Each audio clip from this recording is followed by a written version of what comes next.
Assalamualaikum dan selamat sejahtera. Bertemu kembali kita dalam slot bimbingan dan kaunseling bersama dengan Cikgu Nurhaiza Cik Mat. Kali ini dengan topik berfikiran positif menggunakan kaedah skrip diri dan jurnal.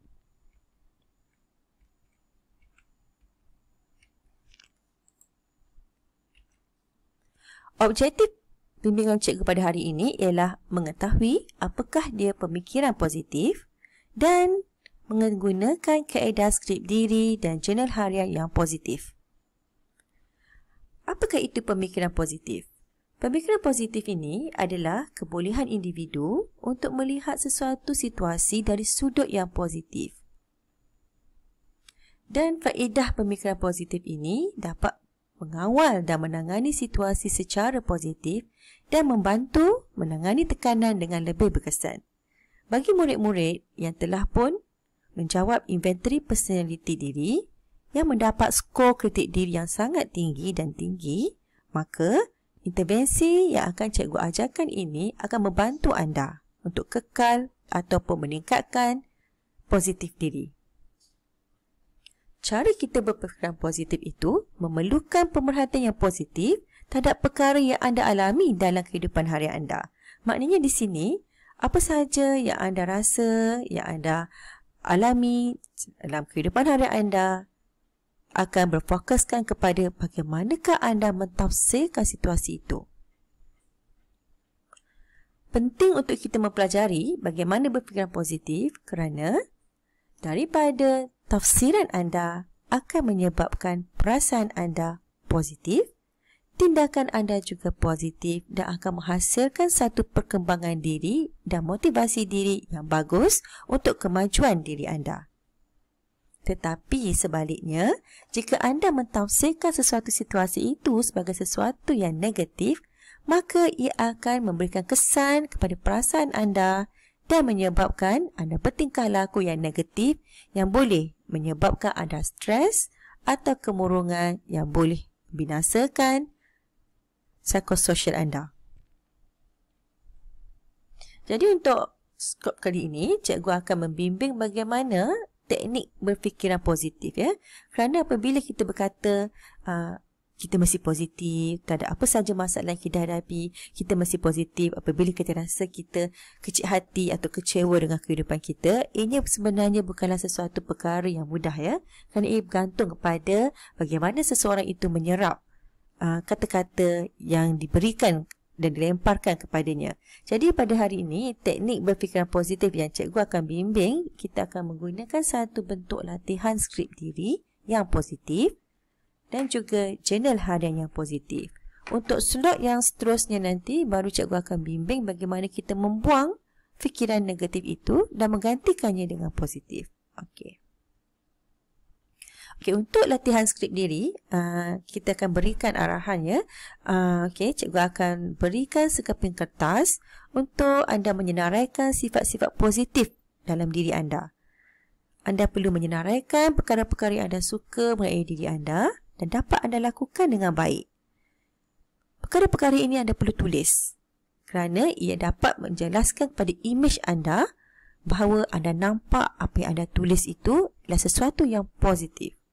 Dan setelah itu, anda boleh tampal di tempat-tempat yang sesuai ataupun simpan di dalam diari harian anda. Okey, ini contohnya ya. Skrip positif diri, cikgu buat dalam bentuk bubble macam ni. Ada 6, okey. Dan kemudian, cikgu akan minta, okey, murid isikan tempat kosong skrip-skrip positif diri. Apa saja yang anda merasakan anda bagus, anda mahir, anda pandai terhadap sesuatu tugasan. Apa saja bakat, minat yang anda boleh buat. Ya? Okey.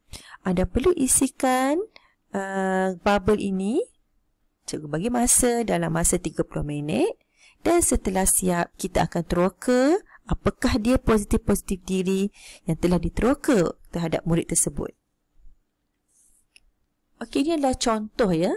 Skrip positif yang telah siap. skrip positif Nurfazana, tulis nama anda dekat atas tu besar-besar supaya anda nampak ini adalah sikap positif diri anda dan bukannya sikap positif orang lain. Okey, contohnya Nurfazana ni, dia tulis kat sini, pandai membuat kek. Okay, bila cikgu tanya kenapa anda kata anda pandai membuat kek? Sebab dia kata bila tiap kali buat kek, habis. Jadi sedap lah kan dia kata. Okey, cikgu terima. Pandai membuat kek. Okay. Suka membaca novel. Setiap kali keluar, berjalan dengan kawan, keluar dengan ibu bapa, mesti nak beli novel. Suka membantu adik. Sebab dia seorang kakak kan. Jadi dia kata memang dia selalulah kena membantu adik dia. Okey. Suka jimat duit. Kenapa jimat duit? Sebab tiap-tiap hari kalau dia pergi sekolah pun, dia kata dia mesti pastikan ada duit yang disimpan, baki untuk dia simpan di dalam tabung.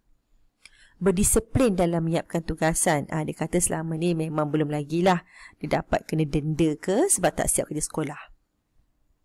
Okey. Apakah dia pula skrip positif diri anda? Ya, cuba anda duduk, bayangkan yang mana-mana yang membuatkan anda tersenyum, yang positif tu, itulah dia, ya, positif tentang diri anda. Okey. Kata-kata yang positif dari pemikiran yang positif, ya, bila anda dapat mengenal pasti apakah dia skrip positif diri anda, itu maksud anda dah tahu tentang diri anda sendiri. Dan ini akan mempengaruhi tingkah laku anda juga yang positif. Dan setelah itu, kita tampalkan di dalam bilik. Kenapa kita akan tampal? Supaya kita selalu nampak bahawa ada kebaikan yang positif dalam diri kita. Okey. Kaedah kedua, cikgu akan menggunakan jurnal harian. Okey, untuk jurnal harian tu, murid perlu menulis tingkah laku positif setiap hari dan menerima apa sahaja yang positif sebagai kebaikan walaupun anda rasa benda itu kecil. Okey, ini contoh ya, jurnal harian daripada hari Isnin hingga hari Ahad, dan cikgu dah tulis kat bawah tu, tulis satu perkara positif setiap hari. Okey, jurnal ni cikgu akan berikan. Okey, kamu boleh ambil draft ni dan cuba buat dalam masa 1 minggu. Okey. Setiap hari, bila dapat buat sesuatu yang positif, positif adalah sesuatu yang membina, yang menyebabkan anda gembira kerana dapat memberikan manfaat kepada diri anda atau memberikan manfaat pada orang lain, itu adalah perkara positif. Ya? Okey. Cikgu tunjuk contoh. Okey, ni jurnal harian Nurfazana. Hari Isnin dia kata dia buat kuih keria untuk keluarga. Ya, sebab dia suka masak. Jadi dia pun cuba-cuba resepi, dia dapat buat dan semua orang gembira kan dapat makan kuih. Hari Selasa, dia dapat membantu adiknya menyiapkan tugasan sejarah. Dia jadi camera woman. Ambil rakaman untuk adik dia buat tugasan bercerita untuk projek sejarah. Okey. Hari Rabu, menyiapkan folio tugasan RBT-nya sendiri. Hari Khamis dapat menghabiskan bacaan 1 buku novel. Hari Jumaat membantu ibu di dapur. Hari Sabtu dia dapat membaca Al-Quran 5 muka surat.